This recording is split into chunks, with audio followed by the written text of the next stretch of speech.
Welcome to this State of the Technology presentation on training in resuscitation. Here with us today to share his expertise and insights is John Todaro. He's the director and principal consultant with Eagle Emergency Education Consultants, and his career spans 45 years, having held a wide variety of positions ranging from field paramedic, senior coordinator of medical quality assurance and education, executive director of a regional EMS council, flight nurse and paramedic, a lot of different positions that John has held over the years. He's a nationally certified EMS educator, healthcare simulation educator, and healthcare simulation operations specialist. And John has received many honors to include the 2009 EMS Education Program Director of the Year from the Florida Association of EMS Educators, and has received the prestigious Legends That Walk Among Us Award from the National Association of EMS Educators. John is also a member of the EMS World Editorial Advisory Board. So thanks for being here, John. Well, thanks for inviting me, Nick. I'm looking forward to our conversation. So what we're going to be talking about is the purchasing decision process surrounding EMS education technology for resuscitation. And EMS leaders have a significant responsibility in deciding what approach they're going to take towards training and resuscitation. Of course, receiving advice from their EMS educators, specifically their medical directors, other persons who would have some expertise to share on the problem. But there's a pretty wide range of technologies and options to consider for resuscitation in particular. John, I'm hoping you can share some insights with us about what buyers should be looking for when choosing resuscitation training technologies and programs. Absolutely. One of the first recommendations I would make to anybody who's looking to purchase this kind of educational programming is to make sure that they understand the science behind the education. And the best way to do that is the Resuscitation Education Science and Education Strategies for Improving Cardiac Arrest, which was produced in 2018 by the American Heart Association as a scientific statement and is backed by a fairly large amount of research. This paper was put together to kind of give best practices, if you will, of what resuscitation education should look like, both in the hospital and the pre-hospital setting. And it had some really solid recommendations of what to look for when you're either developing a program yourself or you're looking to purchase a program from someone. Things like when you look at programs, what do you want to be able to do? Well, one, you want your employees to be able to have a mastery of learning of the materials, of the concepts of resuscitation, but you also want them to have competency and skill. And that competency and skill needs to come from deliberate practice. In other words, setting up observable behaviors, setting up skills that they can deliberately and continually practice to reach levels of competency. There's a big difference between being able to perform a skill and being competent in that skill. And one of the things I encourage agencies to look at, especially training officers to look at, is training beyond the minimum standard. When you produce overlearning behaviors, you reduce decay of skills and decay of knowledge. And we all know that the 2-year certification process for things like ACLS and PALS and any of those type of courses, PHTLS, ITLS, whatever they are, that 2-year cycle allows for decay of information and allows for decay of skills because the cycle is too long. So one of the nice things that there's research in this paper shows that talks about how to do repetitive, small education experiences repeated over time, 2 to 3 months at a time. So short sessions every few months rather than every 2 years. So you say, well, okay, what has that got to do with me buying a software program or me buying some sort of system? Well, it's important to understand the system has to accommodate those concepts for you to get really good practice out of that and for your employees to understand it. The other thing it has to have is contextual learning ability. All right. Yes, these sessions need to be short. They need to be very specific, but they also need to have real world footage, a real world understanding. In other words, clinical activities that the employee will actually be doing. They also need to have a process where they can do a debriefing of those activities, the simulations, if you will. All right. And they need to be able to collect that data, and that collecting that data is just as important as the employee performing the education, because that data is going to help an employer track education stances, but it also is going to help them with their statistical information on is the process working, and what's the economy of that process, what's the return on investment. So it's important to understand. Um, you know, employers will say, "Well, I want a system that's completely digital, and I want it to do this, this, and this." They need to back up when they start making those decisions. They need to start looking at, really do an assessment. What do you really want the end result to be? I hope they want the end result to be an increase in cardiac survival, an increase in resuscitation survival. So if that's the case, then you need to look at what works to improve that in your system. And as I said, the building the learning experience around the learner's experience is really important. People sometimes don't understand that.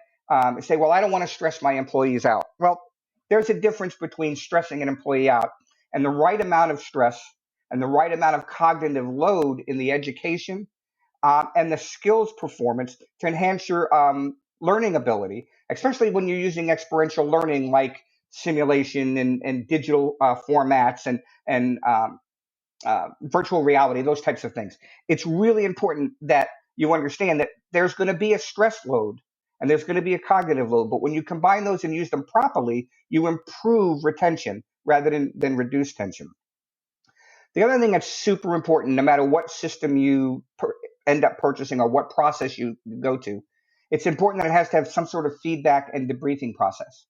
Now, that feedback needs to be immediate. So if they're doing skills, say in a computer-based simulation format, and they make a mistake, the program needs to provide feedback to that. The program needs to explain the process and move them forward. So, we have to look at this process of individualized training and the system building on the student's skills, whether they're a first timer and it's the initial time they're taking this resuscitation education, or whether they've taken it for their 20-year career. Hopefully the system will assess and adapt. And that's really important. Adaptive learning in the system is probably as important as having the research background that we've been talking about. And as I said, data collection, absolutely important. The system has to have a data collection, not only a collection process, this is really important. It has to have an administrative system that allows you to pull the collected data and use it. Collecting data just to collect data is useless. It has to be usable, and you have to have an administrative back end of whatever you buy that allows you to do that. So I assume at this point you're talking about the reports that come off of the training tool. Well, it's actually twofold. The system needs to be able to track what employee, if you're going to do these small blocks of education every couple of months, the system needs to be able to track that. When is an employee due? Have they met the minimum requirement? What are their competency levels? Has the competency level improved since the last quarter? Is it maintaining quarter to quarter? That sort of thing. So the front end needs to do that, but the back end needs to be able to provide the education staff, the administrative staff, some data as to how often employees are taking it. Are they maintaining and elevating? Where are they taking it? If it's a mobile system that you've purchased and you've been moving it from area to area or station to station, is one area working better than another area? Time frames. It'll also tell you from an administrative perspective, if it's a good system, it'll allow you to schedule employees. It'll allow you to schedule evaluators, so that you're not using just the system to evaluate. You're also at some point in the process using live evaluators. So it allows you to schedule all of that, collect all of that data, keep it in the back end of the system so you can go in and pull the information as you need it. Yeah. So, and if I understand correctly, we want to provide that feedback to the individual employee, the learner, and we want to look at that data in aggregate to know how well the overall organization is doing. Absolutely. The learner, the student, the employee needs to get that feedback immediately. So the system needs to have a method for immediate feedback, and then end of education that day, a debriefing process So when the employee walks out of the room, is done with the computer, whatever their system you're using, they have an understanding of what they did well, what they need to work on for the next time around, and in between those sessions. So, and again, I want to reiterate how important it is that these education systems need to be able to allow you to do short term, so small amounts of education repeatedly, every Right. quarter, every 2 months, every month, depending on your need as a system and your call volume, right? Because your call volume, real world calls, adds to this.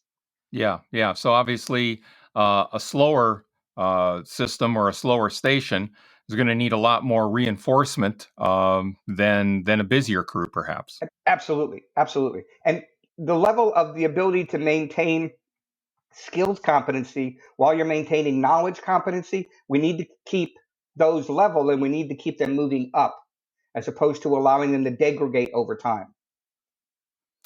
Right. So the right technology is part of the equation. It's part of what's needed, but there's also the implementation issue. Are there any best practices associated with implementing these technologies that buyers need to factor into their decision-making process? Absolutely. And I kind of talked about it a little bit earlier, but no matter what system you buy, it's very important that you understand those of us that are old timers in the paramedical community understand 2 year certification cycles on some of these certifications, ACLS, PALS, PEP, all of those things. Those 2 year cycles really, research shows, do not allow for good retention and good competency and skills retention. So it's important to understand short learning sessions every few months or so, but it needs to be supported with very Yeah. strong data collection that allows you to maintain retention and competency rates on the employees. So the back end of the materials that you buy, the system you buy, is just as important as what it looks like and what's in it. The other thing that is my number one concern when people talk to me about, well, should I buy this system or should I buy that system? My number one concern is it has to be personally adaptive learning. So that whatever the process is in the system, it has to allow for personalized adaptive learning process. So the employee logs in, maybe they log in and they say, they get a choice. Are you a beginner, intermediate, advanced, or competent? It depends. And the student themselves picks that spot. That way, the software begins there and builds on their learning session. And the length of the session will be based on how well they understand the material, how well they do the internal assessments, and the skills competency that's added in with all of that. So it has to support that personalized adaptive learning process. If it doesn't do that, it's not of much use in general. I mean, you can do this training without that with live instructors in a classroom with mannequins, as we have for years. But by allowing this adaptive learning process, the student themselves increases their understanding, they increase their skills retention, and they become more competent. They also become more competitive with themselves, which is always a good thing when you're trying to get them to learn something. Yeah. Yeah. You always try to do better the next time, and you want to do better than B shift. Everybody wants to beat B Everybody shift. wants to be shift. That's true. So, and the other thing that's really important is the contextual learning process. Whatever system you purchase, and it doesn't matter whether it's virtual reality, it's simulation, it's standardized patient software, whatever. It doesn't matter. It needs to have contextual learning in the process. All right. So what does that mean? It means that you need to be able to apply and reinforce real world scope of practice. All right. So not only the scope of practice of the Heart Association and the global resuscitation community, but also protocols. So it's important to understand when you purchase these systems, if that's what you're looking to do, all right, that you purchase a system that provides you the ability to do that. You need to be able to assure that you're not purchasing a system. If you're an EMS system, you're not purchasing a system that's 90% hospital based and 10% EMS based. You need a 100% EMS based system. All right. And people say, well, I want them to understand what happens in the ER. Okay, that's fine. Once they have competency and they're competent in the skills, and they've got the educational retention, the cognitive retention, then we can add these other items in. But if you really want to improve your cardiac arrest, your resuscitation survival, the only way to do that is competent providers.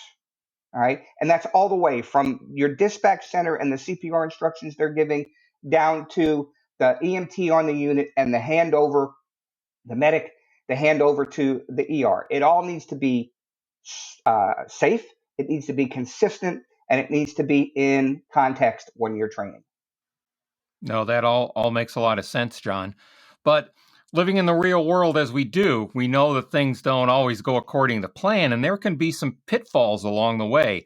What are some of the pitfalls or mistakes that you commonly see EMS decision makers or training programs make in their either selection or implementation of these technologies? I know you've touched on some of this a little bit before, but if you could focus on some of the pitfalls or errors to try to at least Sure. try not to step in the middle of. There are two really big ones. The first is champion syndrome. The department assigns one person to investigate, um, put out a bid, work with purchasing and all of that, and that one person is responsible for everything, setting it up, getting it in, putting it together, and then Murphy's law hits, and somebody offers your champion a better job for more money, and they leave. And you can't blame them for that. Everybody wants a better job. Everybody wants more money. But where are you now? Now you have no champion, and you have no one who understands the process, the system, or even worse, you've purchased the system and they're the only one who knows how to operate it, especially the administrative side. So avoid that. That's extremely common.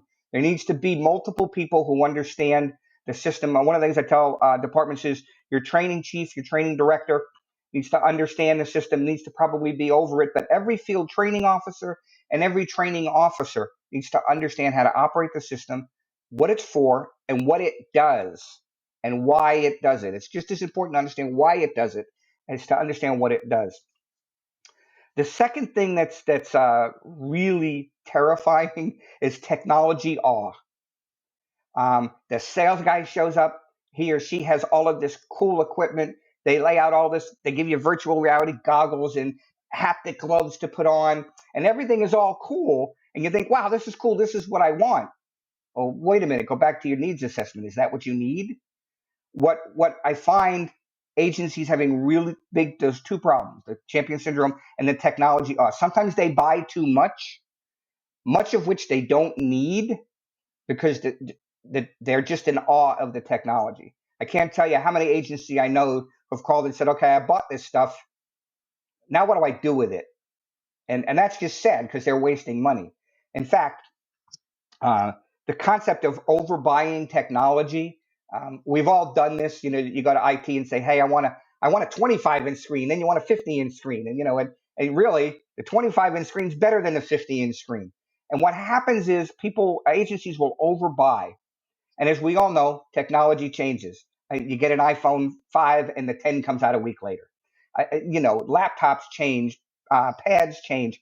So it's important to understand that technology's rapid change causes poor return on investment. So one of the things I really like to tell agencies is if you can manage it, set up a leasing system so that as the technology advances, you can flip that technology into newer technology in your leasing system. Oh, that And then, that go ahead.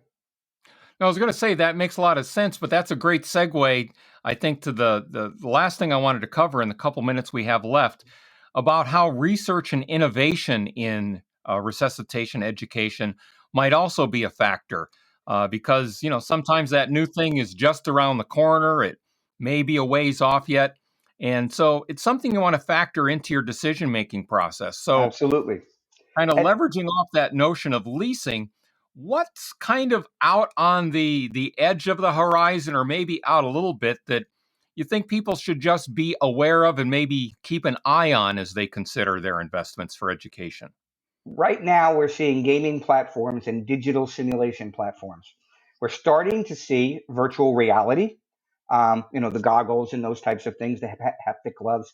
But we're also starting to see companies that are mixing realities, virtual reality and gaming, virtual reality and live standardized patients or live simulations mixed with a gaming platform or digital simulation. That's there's a ton of research going on right now with that. And I personally think the mixed reality platforms are the platforms of the future. Right now, digital simulation platforms and gaming platforms work really well. But I see the mixed reality platforms as a means not only for resuscitation education, but trauma and some of the other stuff that's going on because it is a little bit more versatile. And again, I'm going to Yeah. say this one last time because I know we're running low on time, but you have to make sure the platform fits your current needs, but also needs you think you're going to have 5-10 years from now, have the ability to flip that platform. And it needs to have adaptive learning that allows for deliberate practice. Otherwise, you're wasting money and time. And time is as Yeah. valuable And as money. sure. And like a good educator, you've been reinforcing over and over again this notion of adaptive learning. So you're practicing what you preach, John. You always have. Evidence-based education based on research, and it's the only way. If we don't base it, then our clinical practice isn't going to be based on evidence. So everything needs to be research and evidence-based, including the way we teach people. Sure. So, John, thanks for taking some time to help us better understand this space in technology when we're contemplating these sorts of purchasing decisions. We're going to go back to the live feed for questions and comments in just a moment. So please start thinking about what those questions are and submitting them. You can type them into the question box. There's also the ability to use the raise your hand feature. And when you do that, we'll see you in the queue. And if we pick you to come answer your question, it'll actually use your webcam and microphone, so you'll come onto the digital stage with us and ask us on video your question.